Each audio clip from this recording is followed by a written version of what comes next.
The University of San Diego, behind me here, is in a high fire hazard severity zone. What does that mean? It means they, like all other communities in the fire hazard severity zones, will need to comply with Zone 0 regulations. Hey everyone, it's Chris with Zone 0 California, and continuing our series of videos on the ground, taking you, the viewers, into the fire hazard severity zones to showing you exactly what these communities look like, where they are, and how many people are potentially at risk, or I should say will be subject to Zone 0 regulations. The University of San Diego essentially represents the edge of a high fire hazard severity zone.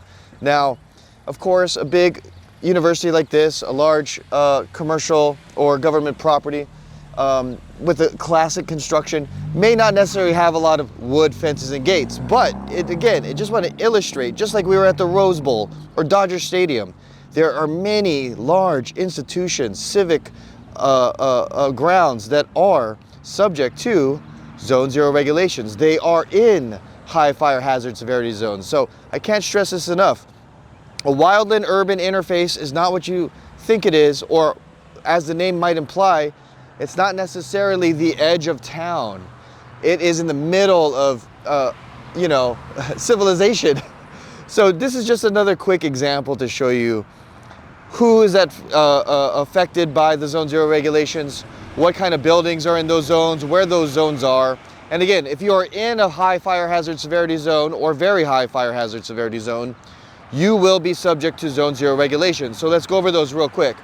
Zone 0 has to do with the 0 to 5 feet around any home or structure or property.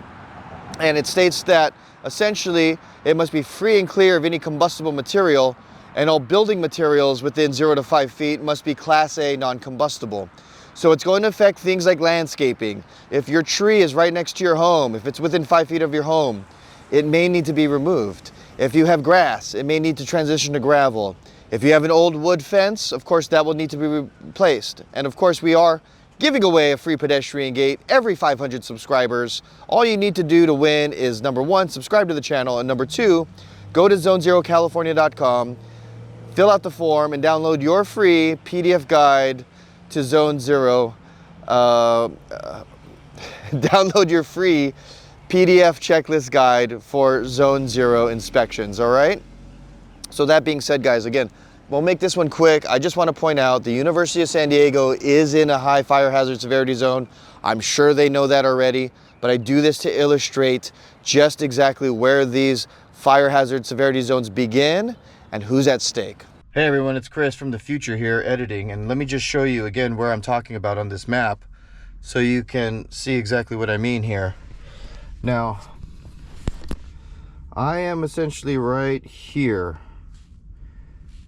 at this intersection of Linda Vista, Marion Way, okay? And behind me was the University of San Diego up on the hill there, and as you can see, it is mostly in orange, which is high fire hazard. Now, if I zoom out, you can see there's red zones, and those are very high fire hazard severity zones. So, even though University of San Diego is high fire hazard, it's not very high, but still, it's in a fire hazard severity zone, and it will be subject to Zone 0 regulations. Back to the edit. All right, University of San Diego, stay safe out there.